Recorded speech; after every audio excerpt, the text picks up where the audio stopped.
حضرت علی نے ایک مرتبہ نماز کا ارادہ کیا، نماز پڑھنے داخل ہوئے، ایک شخص کو اپنے گھوڑے کی زین کی رکھوالی کے لیے کھڑا کیا کہ میں نماز پڑھ کے آؤں گا، یار اتنی دیر کھڑا رہ جائیں۔ اب اس بندے کے ذہن میں خیال آیا یہ میں کس وجہ سے اس کی چوکیداری کروں، نہ اجرت طے ہوئی نہ معاوضہ طے ہوا، جو بھی اس کے ذہن میں خیال آیا۔ حضرت علی باہر آئے، کیا دیکھا زین بھی غائب ہے، اور نماز پڑھنے کے بعد حضرت علی خود بیان کرتے ہیں میرا ارادہ تھا کہ میں اس شخص کو اس حفاظت کے عوض میری جیب میں 3 درہم موجود ہیں وہ عطا کروں گا اور اس کو اس کا معاوضہ دے دوں گا۔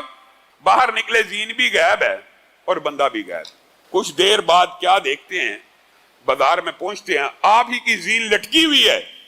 حضرت علی کہتے ہیں یہ کیا ماجرا ہے؟ کہا ابھی ایک شخص آیا تھا 3 درہم میں بیچ گیا ہے۔ میرے بھائیو، تقدیر کا اس سے بڑا باب سمجھانے کے لیے کیا ہو سکتا ہے؟ اس کے مقدر اور قسمت میں اللہ رب العزت نے 3 درہم لکھے تھے، اس نے اپنی مرضی سے اس کو حرام کر دیا۔ اگر انتظار کر لیتا تو بعین اسی وقت حضرت علی اس کو 3 درہم دے دیتے۔ آپ کو کسی نے مغالطہ ڈالا ہوا ہے کہ اگر میں یہ سازش، یہ چلاکی، یہ پلاننگ، یہ فراڈ، یہ دھوکہ نہیں کروں گا مجھے 10,000 نہیں ملے گا۔ اللہ کی قسم ملے گا، اللہ نے لکھ دیا جو ہے وہ ملے گا۔ تیری مرضی ہے، حلال کر کے کھا لے یا حرام کر کے کھا لے۔